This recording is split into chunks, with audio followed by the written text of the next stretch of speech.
Hello and welcome to our summer devotional series. Today I'm looking at John 13.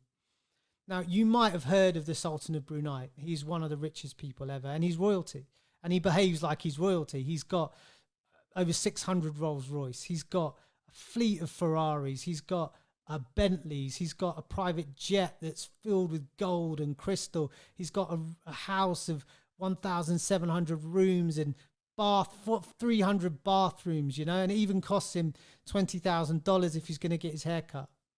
And quite often this is how royalty have behaved. There's a distance between royalty and the average person, and it's a status symbol. It shows how much money and wealth and power that they have. Royalty often, important people often focus on things like this to show that they're important.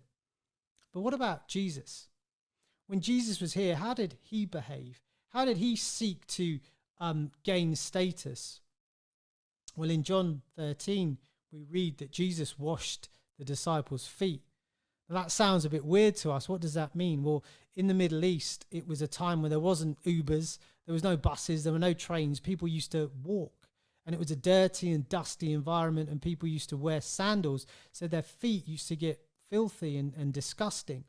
And when they would come to dinner, they would need to wash their feet, and they would have servants whose job it was to do that. Or if there were no servants around, you would wash your own feet. This is not something that you would ask somebody else to do. It would be demeaning. It would be beneath the status of somebody. It would be insulting. But Jesus washes his disciples' own feet. Now, why is this recorded in the gospel? It's a strange story to us, isn't it? Well, I think it's because it's a picture of the cross. You see, when Jesus goes to the cross, he demonstrates unbelievable humility, doesn't he? He suffers humiliation and agony, but yet in that, all of that was an act of love and an act of service ultimately to us.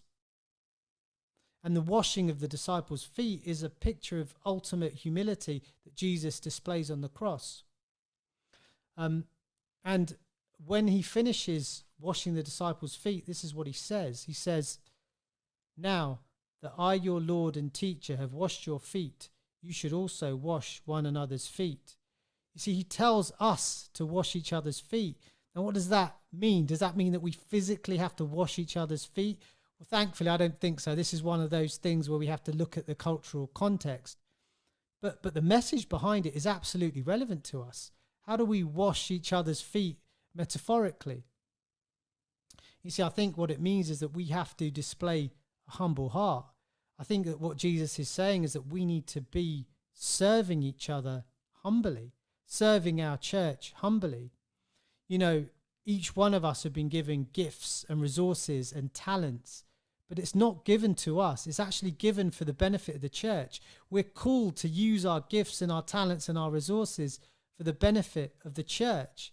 So I would just like to challenge you today, how can you use your gifts for the benefit of the church, for the benefit of the members of the church, for the benefit of the body? Thank you for listening.